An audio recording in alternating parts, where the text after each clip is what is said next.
suara saya kedengaran dengan jelas kah? Tolong Tis ngacung kalau jelas. Jelas. Oke, ya. Oke, teman-teman tolong jangan chat sama tolong di mute ya. Soalnya kalau ngechat itu langsung muncul di PPT saya nanti apa namanya istilahnya. Nggak bisa baca PPT saya ya. Baik, kita masuk ke sesi yang kelima, yaitu adakah imam di rumahmu? Bukan iman ya, imam di rumahmu. Oke, mau ngomong apa sih? Kalau kita lihat alurnya, kita ngomong pokok bahasanya, berbicara tentang kenapa sih suami itu nggak bisa memimpin. Ada dua sebab, karena suaminya memang nggak bisa memimpin, atau istrinya yang nggak bersedia dipimpin. Nah, kalau istri yang nggak bisa dipimpin, istri yang nggak nurut sama suami, itu muncul karakter Isabel. Kita ngomongnya karakter Isabel ya. Kalau yang lama itu ada roh Isabel, jangan. Karena kita di Katolik kan nggak kenal roh-roh yang lain gitu ya. Jadi kita ngomongnya karakter Isabel. Nah, ciri khas dari karakter Isabel itu ada dua, dia memberontak dan mengontrol. Nanti kita jelaskan. Nah, kalau seorang wanita sudah punya karakter Isabel yang suka memberontak dan mengontrol, ada di dalam diri wanita itu, maka wanita itu, si istri itu adalah seorang wanita yang seperti Isabel itu, membunuh potensi pria, memutarbalikkan kepemimpinan, dan membunuh potensi kebapaan. Nah, itu bahaya. Makanya di bagian yang kelima, kita berusaha bagaimana sih mengalahkan karakter Isabel itu. Ada 3 cara. Yang pertama, ampuni suamimu dan terima suamimu apa adanya. Yang kedua, menaruh pengharapan kepada kepada Tuhan. Yang ketiga, tunduk pada suami. Itu alurnya. Kalau masih bingung, kita lihat slide berikutnya. Jadi, tujuannya dari sesi ini adalah apa? Menjadi wanita serupa Kristus. Ini selalu ya, menjadi wanita serupa Kristus. Karena kita ngomong menjadi wanita pembawa kehidupan. Yang itu salah, bukan menunjukkan diri. Menundukkan diri kepada suami, yang bisa menolong suami mencapai kemaksimalan, ya. Kemaksimalan itu apa? Kalau kita ngomong kemaksimalan, kita lihat goalnya. Jadi tujuannya, goal yang mau dicapai, hal yang mau dicapai oleh pembicara setelah menyampaikan sesi ini adalah pendengar atau peserta. Mereka mau tunduk dengan hati, ya. Mau tunduk dengan hati.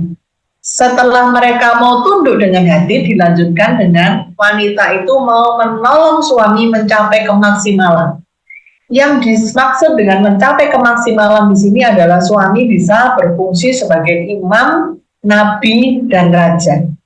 Jadi kita penting untuk menjelaskan imam, nabi, raja itu apa, karena kita mau menjadikan suami menjadi imam, nabi, dan raja. Nah, itu pentingnya di sini. Oke? Nah, kita menjelaskan kepada peserta bahwa, ataupun juga saya mau menjelaskan kepada Anda di sini, bahwa ini adalah hari kedua. Sesi yang kelima ini adalah hari kedua. Kalau hari pertama, kita ngomong 1-4, berbicara tentang wanita pembawa kehidupan, dan bagaimana menghancurkan penghalang-penghalangnya. Jadi dianggap hari pertama tuh penghalang-penghalangnya udah beres, dan mereka mau menjadi wanita pembawa kehidupan. Maka di hari yang kedua ini adalah berbicara bahwa mereka mau sekarang berfungsi, yaitu yang di sesi yang pertama disebut menolong dan mendorong itu tadi ya. Oke, kita lihat sekarang. Ayatnya banyak ya, sesi ini ayatnya banyak dan teman-teman harus membaca itu semua ya. Dan nanti ada power statement. Hanya satu power statement-nya nanti kita bahas di belakang. Ini ayatnya berapa? Biasanya kan cuma 4-5, ini segini banyaknya. Oke. Sekarang next-nya. Next-nya kita berbicara, pokok bahasan ya, itu bukan pokok bahasan. Di situ diawali dengan ayat 1 Korintus 11 ayat 3 dikatakan, tetapi aku mau supaya kamu mengetahui hal ini, yaitu kepala dari tiap-tiap laki-laki adalah Kristus, kepala dari perempuan ialah laki-laki, dan kepala dari Kristus adalah Allah. Jadi teman-teman, kita menjelaskan apa maksud dari ayat tersebut. Di sini kita mau sebagai awal tuh ya, kita mau menunjukkan kepada wanita-wanita itu bahwa kamu tuh bukan kepala, karena banyak wanita yang mengambil alih. Nanti kita bahas juga.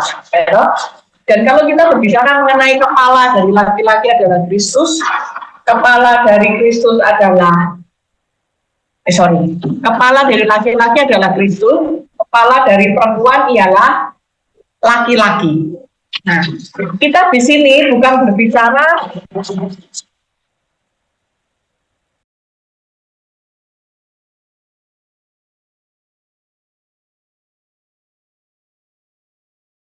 hilang ya.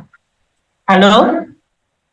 Kita berbicara bukan secara hierarki ya, bahwa laki-laki di atas atau perempuan di bawah, enggak. Tetapi kita berbicara mengenai fungsi, bahwa sumber itu adalah laki-laki. Wanita itu harus mengakui bahwa laki-laki itu adalah kepalanya secara sumber, ya. Bahwa tanggung jawab si laki-laki sebagai kepala rumah tangga, dia punya tanggung jawab untuk terhadap keluarganya, mengarahkan, melindungi, memperbaiki, memelihara, menghargai, menegur. Nah, ini hal yang penting karena apa? Selanjutnya kita berbicara mengenai fungsi laki-laki atau fungsi suami secara benar, yaitu imam, nabi, dan raja. Jadi pada saat Anda menerangkan sesi 5 ini, imam, nabi, dan raja itu harus jelas. Harus benar-benar disampaikan kepada peserta sampai peserta paham. Artinya, sorry ada yang belum di-mute ya, karena saya ini pakai handset, peka sekali telinga saya. Ada yang belum di-mute, halo, tolong di-mute. Ya, oke. Jadi, fungsinya jangan dibolak-balik ya, teman-teman. Imam, nabi, raja. Ya, jangan nabi, raja, imam, enggak boleh. Harus tetap imam, nabi, raja. Kalau imam artinya adalah yang mewakili umatnya berbicara kepada Allah. Di sini adalah sebagai suami, seorang suami kepala rumah tangga, dia harus bisa berbicara kepada Allah untuk mewakili keluarganya. Ini adalah fungsi sebagai imam. Fungsi sebagai nabi, maksudnya menyampaikan pesan Allah, ya, berbicara sebagai wakil Allah untuk menyampaikan pesan Allah kepada umatnya. Dalam arti di sini adalah suami, ayah, kepala keluarga, dia itu menyampaikan apa kata Tuhan, firman Tuhan, memberikan pengajaran tentang Tuhan kepada keluarganya. Ya, sebagai raja maksudnya adalah suami memerintah atas dasar kerelaan untuk melayani. Ya, jadi ketiga fungsi ini harus kita jelaskan dengan benar. Karena ini menjadi tujuan dari sesi ini, menjadikan suami kita imam, nabi, dan raja. Ya, semoga paham di sini. Oke. Nextnya, mengapa suami nggak bisa memimpin? Ya kan, kita punya suami yang diharapkan bisa menjadi imam, nabi, dan raja yang seperti tadi disebutkan, tetapi ternyata pada prakteknya suami kita nggak bisa jadi imam, nggak bisa nabi, nggak bisa raja, nggak bisa. Kenapa sebabnya? Sebabnya karena memang suatu kepemimpinan itu harus dibangun, bukan dilahirkan. Jadi bukan seseorang tuh yang langsung lahir tanpa diajari, tanpa apa bisa menjadi pemimpin, enggak. Tapi dia itu harus dibangun. Bangun dalam arti kita sebagai wanita, fungsinya wanita pembawa kehidupan adalah salah satunya menolong. Di sini fungsi kita adalah menolong suami. Menolong suaminya dengan cara bagaimana? Dimulai dari penundukan diri. Nanti penundukan diri akan dibahas di belakang supaya teman-teman tahu alurnya. Oke. Nah, yang suami tidak bisa memimpin sebabnya karena suami tidak bisa memimpin atau istri yang nggak mau dipimpin, ya itu ada dua sebab. Nah teman-teman nanti menjelaskan suami yang nggak bisa memimpin itu apa sih di buku Danda. Memang dia mungkin karena dia melihat di rumah papanya bukan pemimpin, misalnya ya, berarti dia ikut figur papanya yang biasa dipimpin oleh mamanya, dia nggak bisa memimpin, atau orang tuanya mengajarinya ke suami kita memang tidak dilatih untuk menjadi pemimpin, bisa jadi, atau dia memang salah asuhan, bisa jadi memang suami kita nggak bisa memimpin. Memang kita bilang jangankan memimpin, dia kentut aja lelet gitu misalnya ya. Nah yang kedua ini yang parah, istri tidak bersedia dipimpin oleh suami. Nah, kalau istri nggak bisa dipimpin ini bisa jadi karena dia punya luka masa lalu, luka dengan papanya misalnya, luka dengan pola asuh yang ada, bisa jadi, ya. Dan ini ya kita ngomongnya kaitkan aja dengan sesi 3, itu kan luka masa lalu, harus mengampuni, melupakan, bla untuk menjaga hati dan sebagainya ya. Yang kedua bisa jadi karena luka dengan suami, misalnya suami KDRT, suami selingkuh yang dia nggak mau, aduh suamimu kayak gini, atau dia memang punya memandang rendah suaminya karena suaminya nggak bisa jadi. Nah istri yang nggak tidak bersedia dipimpin oleh suami ini, nah ini istri-istri yang punya kita sebut karakter Isabel. Nah karakter Isabel namanya juga Isabel gitu kan. Nah, karakter Isabel itu apa? Teman-teman harus membaca di yang ayat saya sebutkan ya, atau raja-raja yang tadi saya sebutkan di depan yang ayat-ayatnya itu semua. Sebelum teman-teman mengajar ini, teman-teman harus membaca itu supaya punya bayangan dan mengerti siapa Isabel ini, bagaimana karakternya, bagaimana pengaruhnya Isabel ini terhadap dia sebagai seorang istri, bagaimana dia terhadap suami, bagaimana dia terhadap Tuhan, dan sebagainya. Teman-teman harus baca. Wanita dengan karakter Isabelnya ada dua hal yang begitu menonjol, yaitu dia memberontak dan mengontrol. Ya, kalau sudah memberontak dan mengontrol, ini pasti dia orang yang mengambil alih kepemimpinan ya, memberontak. Coba ini di buku sudah ada semua, teman-teman nanti bisa kasih contoh beberapa, tidak puas, merendahkan suami, menuntut suami, tidak mau taat, merasa paling benar dan sebagainya. Nah ini harus kasih contoh-contoh, kasih penegasan. Mungkin bisa sharing dalam arti sharing yang singkat gitu ya, bukan sharing yang panjang, kasih contoh-contohnya. Saya lebih suka ngomongnya contoh-contoh. Supaya apa? Supaya para wanita ini disadarkan, karena pasti banyak wanita itu yang punya sifat seperti ini. Ya.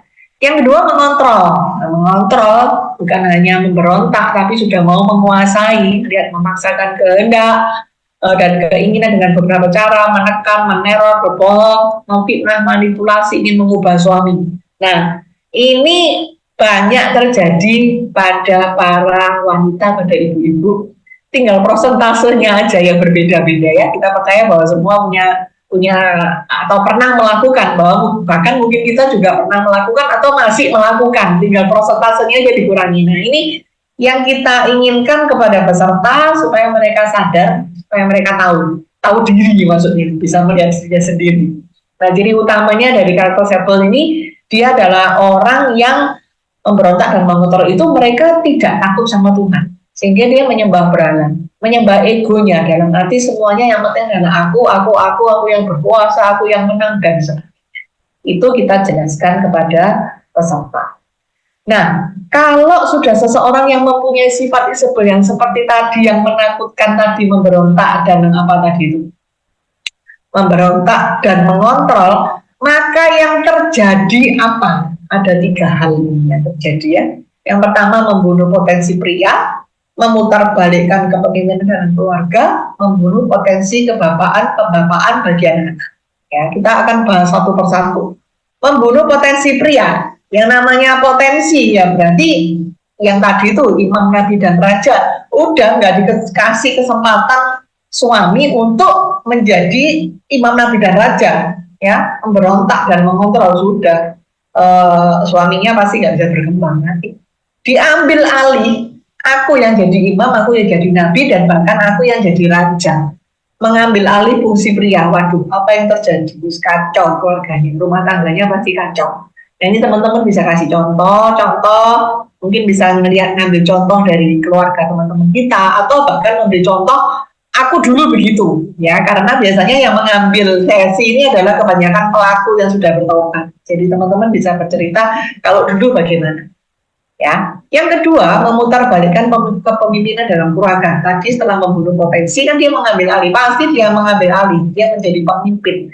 Sudah jadi pemimpin, suaminya udah nggak dianggap, suaminya udah nggak ada, terus pokoknya aku ini sebagai kepala, aku yang paling hebat dan sebagainya, ya. Teman-teman kasih juga contoh apa yang terjadi. Bahkan kalau kita dulu pelaku lebih enak ngasih contohnya, ya. Membunuh potensi kebapaan bagi anak-anak, pembapaan bagi anak-anak, ini penjelasannya agak panjang. Bagaimana seharusnya bapak itu berfungsi di rumah. Ini teman-teman terangkan keintiman, didikan, kasih, memberikan identitas kepada anaknya. Nah, kadang-kadang hal ini tidak dilakukan oleh suami kita, ya. Kita kesel, pegel, suamiku di masa nggak ngurusi dan sebagainya, ya. Nah, karena istrinya kesel tadi itu, berontak, mengontrol, maka dia menghancurkan figur bapak ke anak-anaknya. Terus ngomong, papamu tuh nggak bisa lah, papamu gini lah. Jadi kalau papa suami ngomong A, kita nggak bisa, kita B. Udah, anakku mau gini, aku udah ngatur semua, menjelek-jelekan, fitnah, menceritakan keburukan. Udah, biasanya itu kalimat pertama, bapakmu. Nah, itu mungkin teman-teman bisa kasih contoh, ya. Oke, ini nggak terlalu susah lah. Yang kelima, nah ini penting di sini, ya. Teman-teman jangan dilihat yang tanda merah tuh ya, saya lupa hapus itu. Berapa menit nanti saya perbaiki ya. Saya lupa karena saya tadi menaruh itu saya kopas belum saya ganti waktunya. Sorry, nanti saya perbaiki.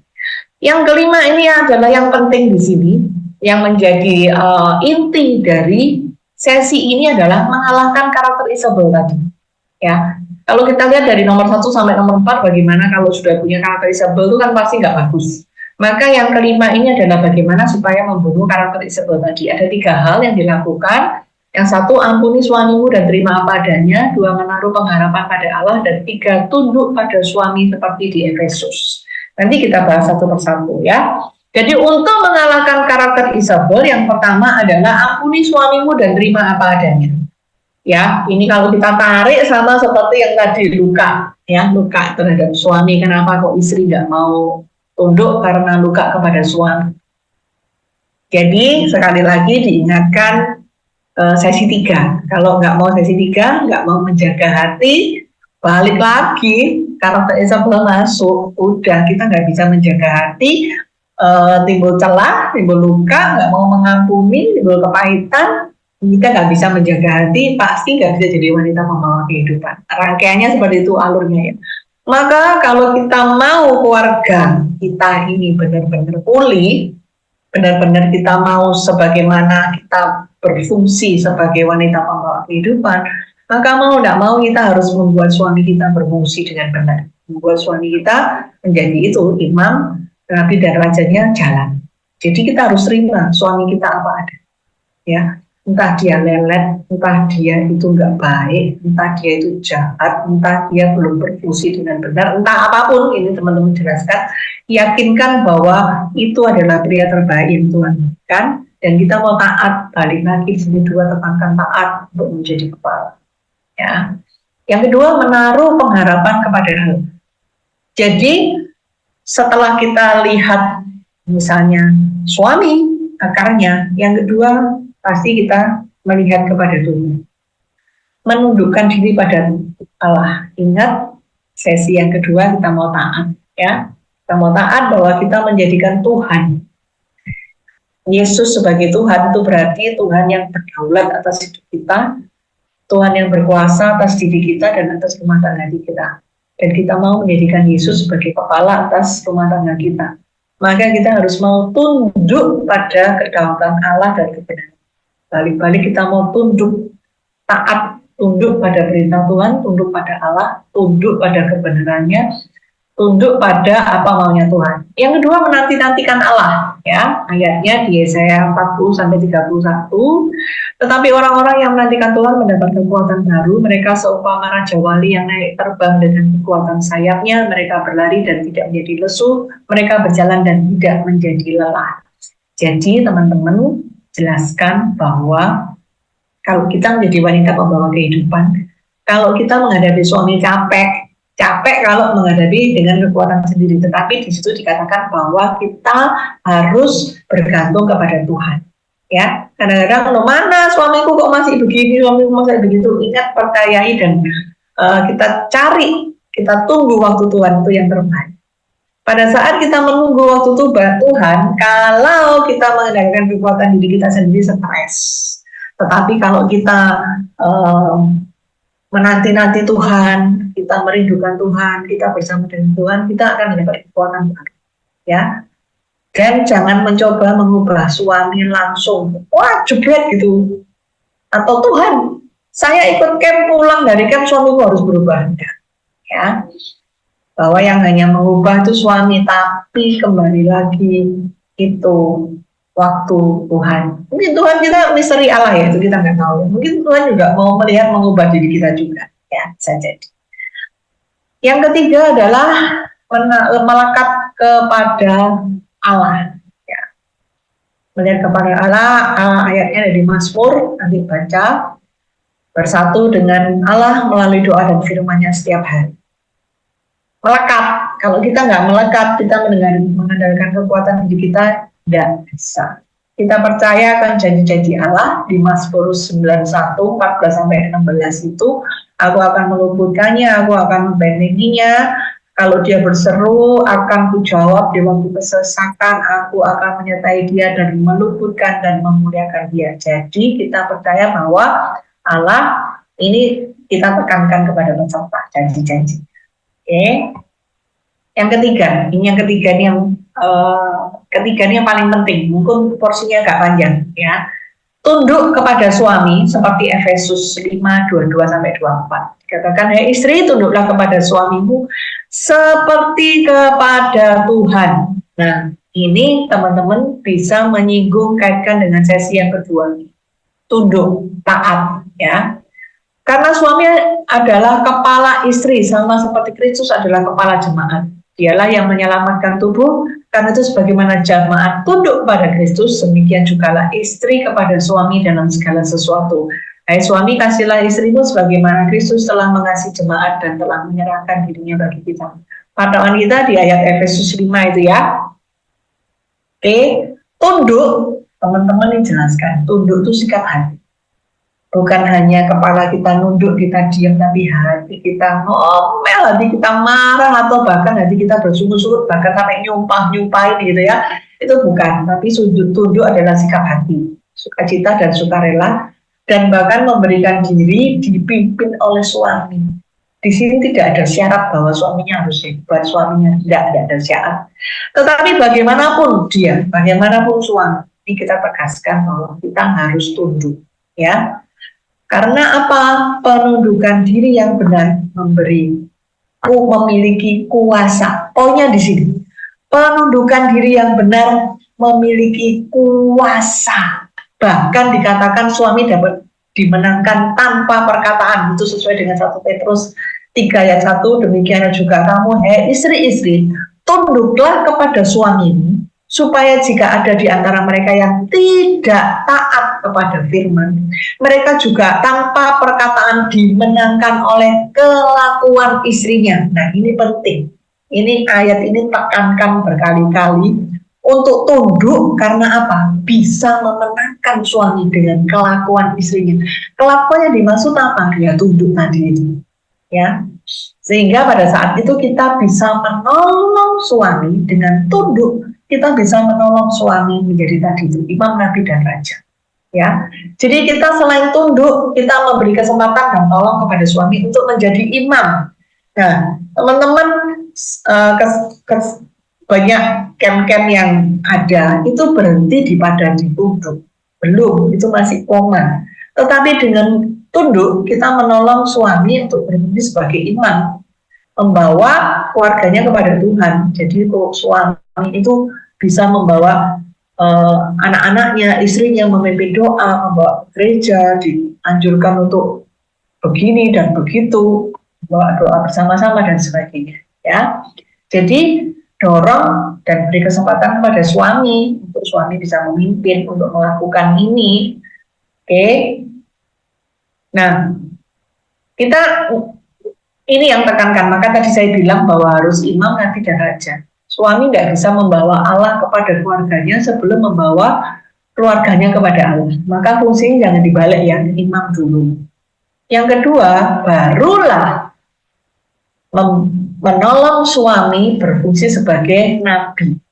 Ya, jadi memberi kesempatan, mendorong suami untuk menyampaikan apa sih maunya Tuhan kepada seluruh keluarga. Ya, terima dan lakukan dengan sukacita pengajaran dan nasihat firman Tuhan yang dilakukan oleh suami. Jangan kata, aduh aku ini sudah pembicara, kamu tuh apa-apa, nggak ngerti apa-apa, mau nasihati, contoh-contoh seperti itu. Ya, yang ketiga, dengan tunduk kita menolong suami sebagai raja. Jadi memberi kesempatan suami mengambil keputusan dan menghargai suami untuk berfungsi sebagai ayah bagi anak-anak. Anak-anak juga bakal melihat kalau kita tunduk kepada suami. Ya, pendudukan seorang istri itu akan melindungi pernikahan dari kerusakan dan tadi. Oke, nah sekarang power statementnya, Anda hanya bisa memberi kehidupan sampai pada batas Anda bersedia menundukkan diri. Ingat, fungsi wanita pembawa kehidupan adalah penolong dan pendorong ya. Maka berlawanan sekali dengan Isabel tadi itu. Dimulai dengan penundukan diri yang benar. Pada saat kita benar-benar menundukkan diri yang benar, mempunyai hati yang menunduk, hati yang taat, maka karakter Allah akan keluar. Nah, suami akan bisa merasakan hidup Allah, bisa merasakan karakter Allah. Hidup Allah bisa dibawa kepada suami melalui kita kalau kita tunduk. Dan kita bisa menolong suami agar potensinya maksimal. Makanya, sejauh mana Anda menundukkan diri, maka disitulah Anda bisa memberi kehidupan kepada keluarga. Ya, oke, untuk sharingnya, seperti biasa, latar belakang 10-20%. Berarti kalau 10 menit, berarti 2-3 menit. Yang penting adalah pergumulan, bagaimana kita akan berubah. 40-50% berarti 4-5 menit, kesimpulannya 2-3 menit. Ya. Yang pertama, kalau latar belakang, kenapa sih kita nggak bisa tunduk kepada suami? Ya, latar belakangnya apa? Diceritain, nggak usah terlalu detail sampai saya diapain suami itu sampai tanggal sekian peristiwa ini nggak usah. Ya, tunjukkan aja latar belakangnya kenapa nggak bisa tunduk kepada suami. Terus setelah kita nggak bisa tunduk, mulailah karakter Isabel yang bagaimana yang menguasai kita. Kalau Isabel apa yang kita lakukan dan akibatnya bagaimana terhadap suami, terhadap keluarga, akibatnya bagaimana. Lalu untuk proses pergumulan, bagaimana Tuhan berbicara, bagaimana mengingatkan, bagaimana kita disadarkan untuk kita mau tunduk, ya. Dan ini teman-teman perlu bercerita bagaimana sih membuat keputusan sampai mau untuk tunduk. Dan bagaimana jatuh bangunnya proses untuk kita mau tunduk, dan bagaimana sampai kita bisa membuat suami kita menjadi imam, nabi dan raja. Perjuangan apa yang dilakukan, bagaimana kita mendorong dan menolongnya itu bagaimana. Terus kalau sudah berhasil, perubahan apa yang terjadi kepada suami dan juga kepada keluarga. Ya, untuk pelayanan doa, lihat aja yang ada di buku. Selesai. Semoga jelas alurnya, nggak terlalu susah di sini. Kita tetap mendukung suami sekalipun keputusannya itu kita benar-benar tahu bahwa itu bisa salah. tetapi tetap harus kita dukung dan kita biarkan untuk dia bangkit kembali.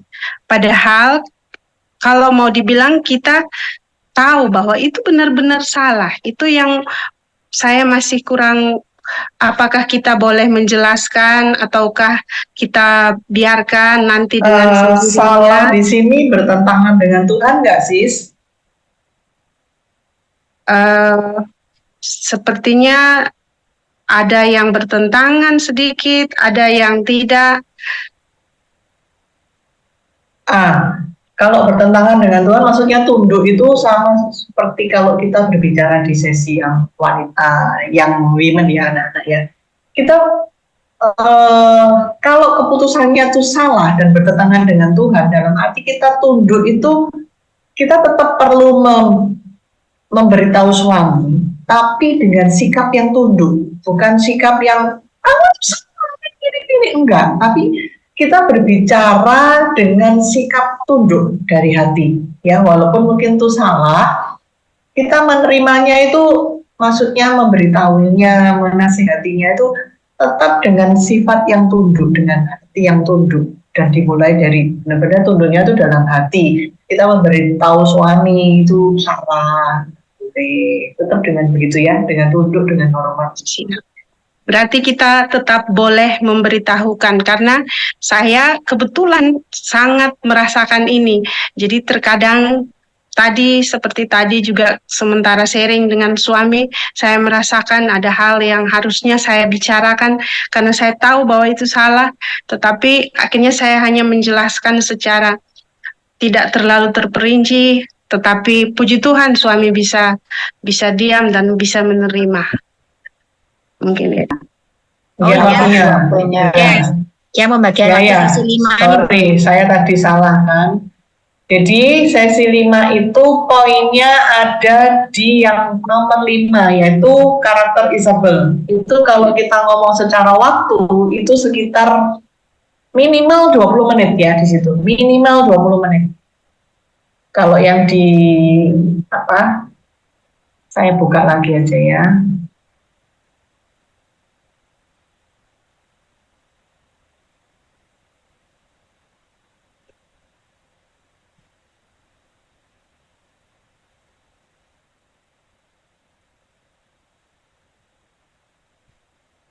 Nah, yang nomor 5, yang mengalahkan karakter Isabel itu, kita udah pasti itu paling enggak 20 menit. Lalu 10 menit kesaksian, berarti udah 30 menit. Nah, nomor 1 sampai 4, itu cuma punya waktu 30 menit. Dibagilah 30 menit dibagi 4 itu. Ya, berarti masing-masing sekitar cuma 7,5 menit. Bayangin kita dalam 7,5 menit harus banyak harus banyak membuka wawasan wanita. Ya. Jadi kalau sesi kelima tuh minimal 20 menit, bisa lebih. Kalau ini sesi 5 lebih mau dibuat 30 menit misalnya, berarti 30 menit tambah kesaksian 10 menit sudah 40 menit. Nomor 1 sampai 4 dalam waktu 20 menit. Ya. Oke. Kita lanjut sesi. Maaf sis, apakah masih bisa bertanya? Oke, bisa. Oke, tadi kan disampaikan tentang karakter Isabel itu ada di raja-raja.